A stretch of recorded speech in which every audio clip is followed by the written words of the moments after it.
Assalamualaikum warahmatullahi wabarakatuh. Bismillahirrahmanirrahim. Alhamdulillahirabbil alamin. Allahumma shalli ala sayyidina Muhammadin al-Fatihi lima uhlika wal khatimi lima sabaq nasyiril haqqi bil haqq wal hadi ila siratikal mustaqim. Wa ala alihi haqqa qadrihi wa miqdaril azim. Rabbi israh li sadri wa yassir li amri wahlul 'uqdatam min lisani yafqahu qawli. Amin ya rabbal alamin. Mahasiswa-mahasiswiku semuanya, alhamdulillah pada kesempatan kali ini kita masih diberikan nikmat oleh Allah dalam bentuk kesehatan, dalam bentuk kekuatan serta motivasi, ya, masih diberikan motivasi untuk senantiasa thalabul ilmi, untuk senantiasa menuntut ilmu, ya. Semoga nikmat-nikmat dari Allah ini bisa kita manfaatkan dengan sebaik-baiknya.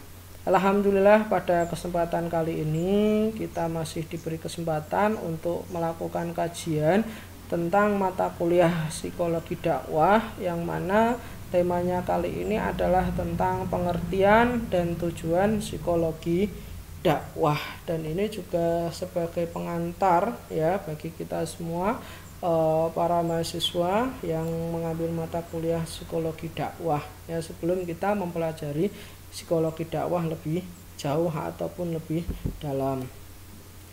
Yang pertama, ya, pengertian dari psikologi, ya, karena kita tahu bahwa psikologi dakwah, ya, kata psikologi dakwah itu kan terdiri dari dua kata. Yang pertama adalah psikologi dan yang kedua adalah dakwah, ya. Maka kita nanti coba mengkaji satu persatu, ya, makna dari kata-kata tersebut, yaitu kita mengkaji tentang makna dari psikologi dan juga makna dakwah. Terus kemudian kita mencari makna kedua kata tersebut, yaitu makna psikologi dakwah itu yang seperti apa. Yang pertama adalah pengertian psikologi. Secara harfiah, ya, psikologi artinya adalah ilmu jiwa, berasal dari kata Yunani psyche, ya, yaitu jiwa, dan logos yang berarti ilmu. Jadi secara kebahasaan, ya, kata psikologi itu adalah ilmu jiwa. Akan tetapi, ya, yang dimaksud bukanlah ilmu tentang jiwa. Pada psikologi di sini, ya, tidak hanya sekedar ilmu tentang jiwa, tapi pada psikologi ini adalah ilmu yang mempelajari tingkah laku manusia sebagai gambaran keadaan jiwanya. Jadi psikologi ini adalah sebuah ilmu bagaimana melihat keadaan-keadaan dan juga perilaku manusia, yang mana itu merupakan gambaran ataupun deskripsi dari keadaan jiwa mereka. Ya, kita melihat perilakunya, melihat aktivitasnya, dan itu bisa kita gunakan sebagai acuan, ya, ataupun gambaran dari jiwa mereka. Itu adalah psikologi. Dan yang selanjutnya adalah pengertian dakwah, ya. Dakwah berasal dari kata dakwah, dakwatan, ya, yang artinya adalah ajakan, ya. Secara istilah, ya, dakwah itu adalah kegiatan yang bersifat menyeru, mengajak, dan memanggil, ya. Dakwah berarti mendorong atau memotivasi manusia untuk melakukan kebajikan dan mengikuti petunjuk atau perintah mereka untuk berbuat yang ma'ruf dan mencegah kepada yang mungkar, agar mereka mendapatkan petunjuk ataupun kebahagiaan di dunia dan juga di akhirat. Jadi dakwah di sini adalah upaya menyeru, memanggil, mendorong, memotivasi agar supaya seseorang itu berbuat kebaikan dan mencegah kemungkaran, sehingga tujuannya adalah agar mereka bisa memperoleh kebahagiaan dunia dan juga di akhirat, ya. Itu adalah pengertian dari dakwah, ya. Jadi dakwah itu merupakan sebuah kegiatan ya ataupun usaha. Usahanya apa? Usahanya adalah memanggil, mendorong, menyeru, mengajak, memotivasi kepada apa? Kepada ajaran Islam tentunya, ataupun kepada amal ma'ruf nahi mungkar. Tujuannya apa? Tujuannya agar seseorang itu mendapatkan kebahagiaan dunia dan juga di akhirat. Terus yang selanjutnya adalah pengertian psikologi dakwah. Jadi kita tadi sudah belajar, sudah tahu tentang makna psikologi, sudah tahu tentang makna dakwah, dan sekarang ini adalah kedua kata tersebut digabungkan. Lah maknanya seperti apa ya psikologi dakwah itu? Secara harfiah, psikologi adalah ilmu yang berasal dari kata Yunani psyche tadi ya. Adapun dakwah merupakan usaha mengajak manusia ya. Itu oleh karena itu ya, psikologi dakwah itu adalah ilmu yang mempelajari tingkah laku manusia yang merupakan gambaran jiwanya ya, guna diarahkan kepada iman dan takwa, ataupun ilmu yang mempelajari tentang tingkah laku manusia dalam proses dakwah ya. Itu jadi psikologi dakwah itu adalah ilmu yang mempelajari tingkah laku manusia yang merupakan gambaran jiwanya dalam proses dakwah. Jadi tahu ya apa itu makna psikologi dakwah. Yang selanjutnya adalah tujuan psikologi dakwah ya. Tujuan psikologi dakwah adalah membantu dan memberikan pandangan kepada para dai tentang pola dan tingkah laku mad'u dan hal-hal yang mempengaruhi tingkah laku tersebut yang berkaitan dengan aspek kejiwaan. Jadi tujuannya itu agar supaya kalian sebagai calon juru dakwah ataupun para dai itu bisa tahu tentang tingkah laku mad'u ataupun apa-apa yang mempengaruhi tingkah lakunya, yang semua itu berkaitan dengan kejiwaan ataupun psikis ya. Lah dengan kita mengetahui tingkah pola mad'u ya, dari aspek kejiwaannya tadi, sehingga itu mempermudah para dai untuk mengajak mereka kepada apa yang dikehendaki oleh ajaran Islam. Jadi kalau kita paham ya, tahu tentang apa-apa yang terjadi, apa-apa yang ada dalam kejiwaan mad'u atau mitra dakwah ya, maka kita dalam rangka mengajak itu lebih mudah.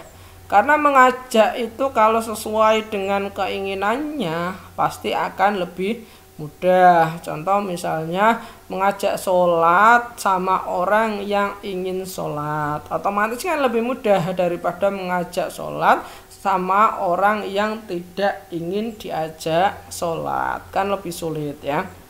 Itu mempermudah. Tujuan lain dari psikologi dakwah adalah memberikan pandangan tentang mungkinnya dilakukan perubahan tingkah laku atau sikap mental psikologis sasaran dakwah atau penerangan agama sesuai dengan pola atau pattern kehidupan yang dikehendaki oleh ajaran agama yang didakwahkan atau diserukan oleh aparat dakwah atau penerangan dakwah itu sendiri. Jadi dengan kita kemudian belajar psikologi dakwah, kita itu bisa tahu ya, bisa tahu tentang keadaan mad'u, bisa tahu tentang tingkah laku mad'u, sikap mental mad'u sebagai sasaran dakwah ya, sehingga kemudian kita sebagai calon juru dakwah ataupun sebagai pendakwah nantinya itu bisa memperoleh pandangan dan bisa menyesuaikan diri terhadap pola dakwah kita ya. Kalau kita tidak tahu, kita nggak tahu ya mereka enaknya didakwai apa ya. dengan cara apa ya, metodenya seperti apa ya. Tapi kalau kemudian kita sudah tahu keadaan mereka, baik itu tingkah laku dan juga sikap mental mereka, maka kita bisa tahu dakwah yang efektif bagi mereka itu seperti apa, pola dakwahnya itu seperti apa, materinya itu seperti apa. Jadi psikologi dakwah ini menjadi dasar ya, menjadi penentu pokok seorang dai dalam melaksanakan dakwah. Yang selanjutnya adalah tujuan mempelajari psikologi dakwah bagi juru dakwah ialah agar juru dakwah memahami esensi tujuan dakwah, yakni mempengaruhi watak dan membentuk akhlakul karimah ya. Dengan kita istilahnya tahu tentang keadaan mereka, baik itu keadaan moral maupun keadaan kepribadian mereka, kita bisa istilahnya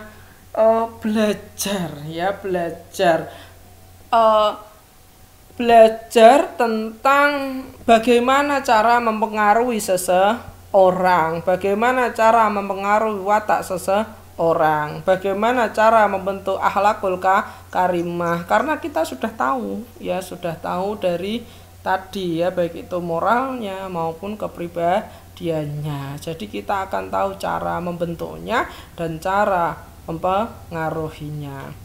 Efisiensi dalam proses pelaksanaannya, yang dalam hal ini juru dakwah lah yang mesti membekali kemampuan mempengaruhi hati nurani objek yang paling dalam, yakni internalisasi. Jadi kalau kita sudah paham mereka, sudah tahu caranya mempengaruhi, sudah tahu caranya membentuk mereka, lah maka dakwah kita akan lebih efisien ya.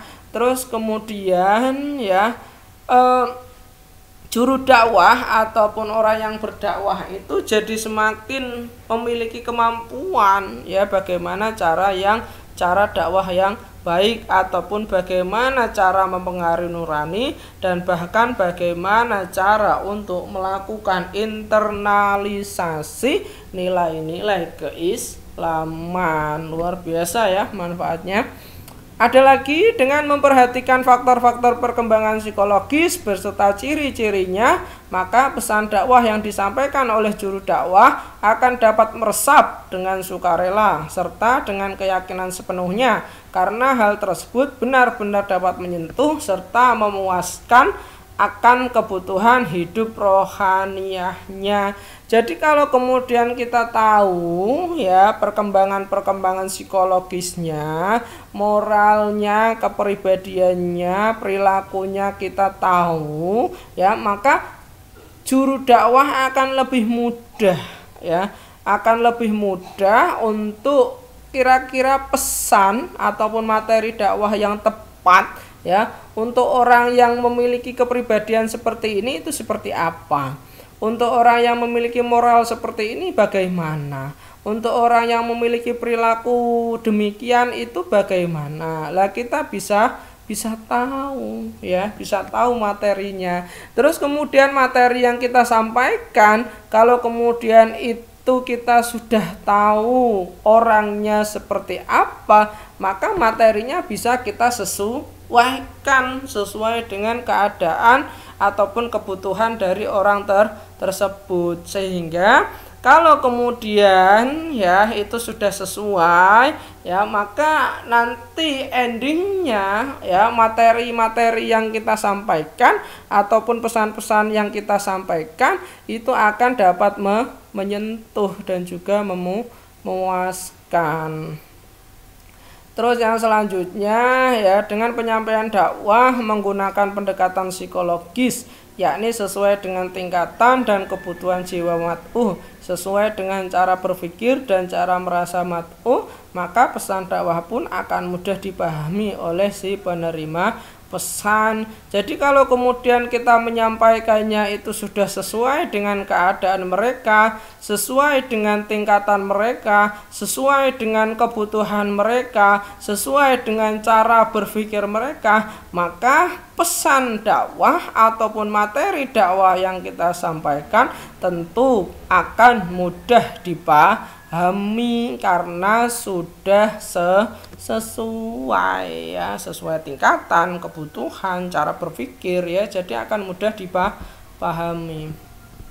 Yang selanjutnya, mempelajari psikologi dakwah dirasakan perlu dalam rangka mengefektifkan pelaksanaan dakwah dan memaksimalkan hasil dari kegiatan dakwah. Jadi kalau kalian sebagai calon juru dakwah ataupun para juru dakwah itu mempelajari psikologi dakwah, itu dakwah mereka akan efektif ya, akan maksimal. Kenapa demikian? Karena pesan dakwahnya sudah sesuai, metodenya sudah sesuai ya, sesuai dengan kebutuhan, sesuai dengan cara berpikir, sesuai dengan keadaan ya, maka akan lebih efektif dan juga akan lebih maksimal hasil kegiatan dakwahnya. Terus yang selanjutnya, menurut Haji Muhammad Arifin, pada hakikatnya psikologi dakwah merupakan landasan di mana metodologi dakwah seharusnya dikembangkan. Jadi dengan kita mempelajari psikologi dakwah ya, itu menjadi landasan kita menggunakan metode dakwah yang seperti apa. Karena ya, dari psikologi dakwah itu kita tahu keadaan mat'u, kita tahu kebutuhan mat'u, kita tahu cara berpikir mat'u, sehingga kemudian kita bisa berdakwah sesuai apa ya istilahnya, memilih metode yang tepat dalam berdakwah sesuai dengan keadaan mat'u. Psikologi dakwah membantu para dai memahami latar belakang hidup naluriah manusia sebagai makhluk individual maupun sebagai makhluk sosial. Jadi dengan kita belajar psikologi dakwah, kita lebih mampu untuk memahami manusia itu sebagai makhluk individu maupun manusia itu sebagai makhluk sosial. Agar apa? Agar dakwahnya kita sesuai kebutuhan, sesuai dengan keadaan, dan sesuai dengan cara berpikir mat'u, sehingga dakwah kita itu bisa diterima dan juga berkesan bagi mat'u, sehingga dakwah kita itu bisa efektif dan maksimal ya.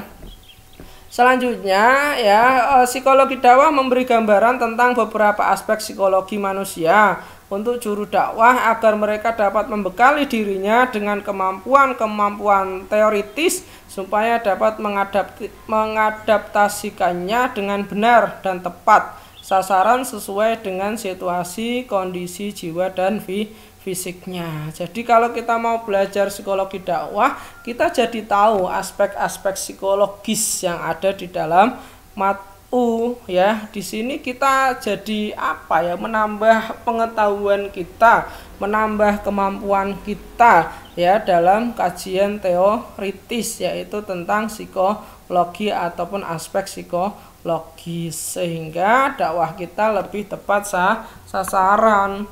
Terus yang selanjutnya adalah memberi pandangan tentang pentingnya memahami materi dakwah. Jadi dengan kita belajar psikologi dakwah, kita bisa menyesuaikan materi apa yang kemudian tepat bagi mat'u ataupun bagi sasaran dakwah. Terus yang selanjutnya, memberikan pengertian tentang manusia sebagai subjek dan sekaligus sebagai objek dakwah dengan segala ciri khas kepribadiannya. Jadi di sini yang namanya manusia dalam dakwah itu perannya sangat kompleks sekali, karena memang manusia di sini sebagai objek dakwah ya, yaitu penerima dakwah, manusia juga sebagai subjek dakwah, yaitu orang yang melaksanakan dakwah. Maka kita perlu tahu ya keadaan objek dakwah itu seperti apa, keadaan kita sendiri sebagai subjek dakwah itu seperti apa. Kalau kemudian kita sudah tahu keadaan kita masing-masing, maka kita bisa saling menyesuaikan. Kalau sudah sesuai, maka akan bermakna ya bagi sasaran dakwah. Kalau sudah bermakna maka akan diterima dan dakwah kita akan efektif dan juga maksimal ya. Itu ya yang bisa kita kaji pada perkuliahan psikologi dakwah kali ini ya. Jadi kita sudah semakin gamblang, sudah semakin tahu tentang kenapa sih kita kemudian sebagai mahasiswa dakwah harus belajar yang namanya psikologi dakwah. Ternyata penting sekali. Ternyata psikologi dakwah ini menjadi dasar kita dalam pelaksanaan dakwah, karena akan bisa menentukan materi, bisa menentukan metode yang tepat dan efektif ya bagi mat'u itu sendiri, sehingga dakwah kita bisa berjalan maksimal ya. Itu yang bisa kita kaji pada kajian pada kali ini. Semoga bermanfaat bagi kita semuanya.